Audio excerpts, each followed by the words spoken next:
Yep, that's right. I bought a 1990 Honda GB500. In my opinion, the greatest motorcycle ever created. Okay, so that's a pretty strong statement to make. But it is one of my favorite motorcycles in the collection. One of my favorite bikes, period, actually, in fact. And if you guys are viewers of the channel, you guys have seen plenty of this bike. This is an extremely rare, extremely sought after, collectible piece of Honda's history and motorcycle just in general. I mean, just to tell you this thing is basically 95% stock. That looks so good as a stock motorcycle. And this isn't an old 50s or 40s motorcycle. This is a 90s bike. So let's talk a little bit about what this is, what it represents in the collection, and why we keep one of these bikes around. My dad bought this bike in the mid-90s, a couple years after they came out. He saw the launch. He lived in Los Angeles at the time, and well, these bikes were mainly brought to Los Angeles area. You see them pretty frequently for sale up there, or down there I should say, but you don't really see them too much up here. This is probably one of 3 or 4 bikes in the state.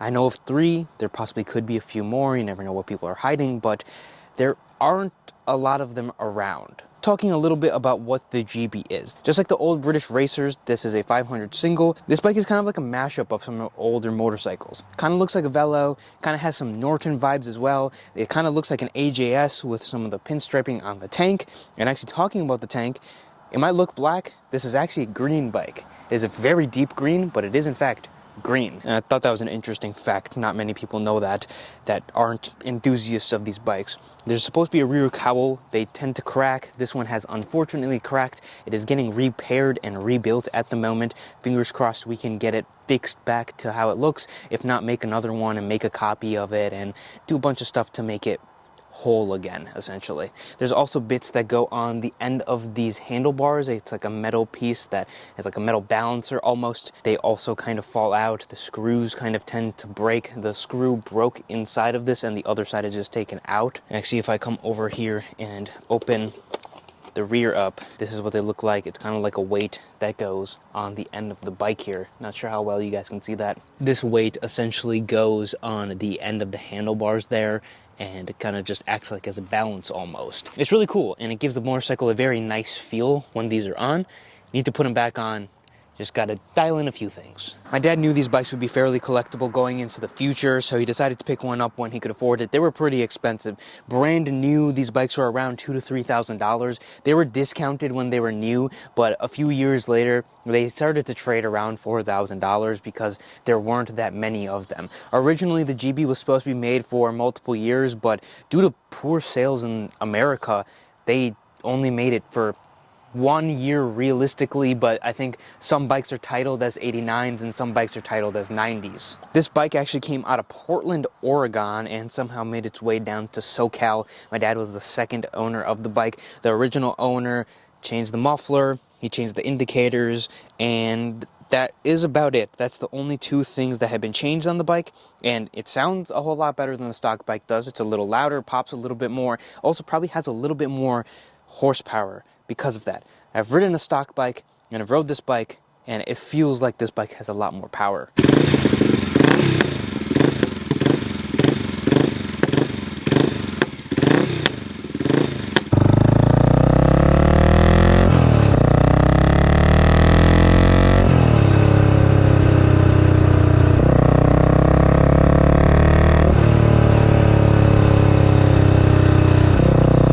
Indicators also like the big round Honda indicators. These are more sleek, probably not DOT approved at the time, but they look really good and it looks like it's a stock bike. I've been lucky enough to ride this bike on multiple occasions, and it's kind of like my go-to if I want to just go take a bike around the corner.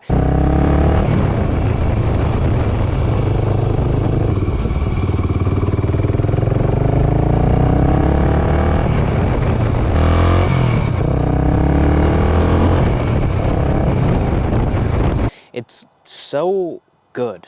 It's light, it's powerful, it makes about 33 horsepower, which, I mean, people are riding 200 horsepower motorcycles nowadays, but this is really all you need just to have a little bit of fun. If you're not looking to just go fast on back roads or highways or whatever, and you're just looking for something to cruise around the city, small town, and just have fun in the neighborhood, or a little bit more. This bike will go 65 on the highway if you wanted to, but it's really good just for cruising 30, 35 miles per hour and just fun. It's light, it's fun, it's easy to ride. It's a good beginner bike actually. If you're a beginner, please do not buy these bikes though. I say that because beginners shouldn't have nice bikes if you do end up dropping it. This bike does need a little bit of dialing in, it needs a little bit of cleaning. It kind of sat in the garage for years on end because the carburetor ended up clogging, which was a pain to take out and redo, but we ended up redoing it.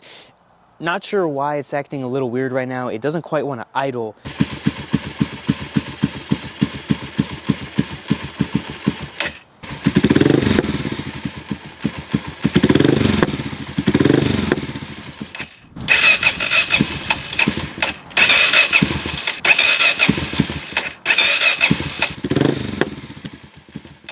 I'm thinking it's a fuel-related thing. The bike isn't getting proper fuel. That's also what my dad seems to think it is, so it's nothing major. The bike runs good still, so the bike ran before I was parked, which is the big thing that matters. Overall, I mean, the bike looks incredible. It rides incredible. These bikes trade anywhere between $5,000 to $20,000, and I say 20,000 for the high-end collectibles, but if you have a budget of about $7,000, you can probably find a really nice one of these bikes. Now, I really hope this video doesn't get any views for a couple of different reasons. One of the main reasons is I kind of want to gatekeep this bike. I don't want people to find out about it. It's just a cool bike, and I hope to buy another one in the sometime near future, or buy multiple more, because I think it'd be awesome to have at least one for myself. Overall, the GB is one of my favorite bikes of all time. One of the best bikes of all time, in my opinion. Old British styling with Honda reliability doesn't really get too much better than that. Old British bikes can be anywhere between $15,000 to $30,000 to $100,000 with this 500 single setup. So it makes the same, if not more horsepower than some of those old British bikes. It's more reliable, it looks good, if not great, actually. And it's a Honda. I have a couple of riding videos out on this bike. If you guys want me to go into more details about things to look for when buying these bikes, etc., I can possibly do that if you want me to. Once again, trying to gatekeep it.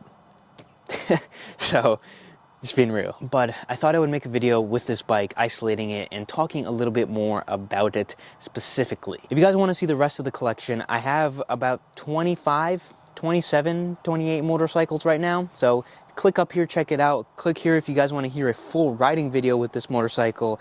And other than that, I mean, I'll see you guys in the next one.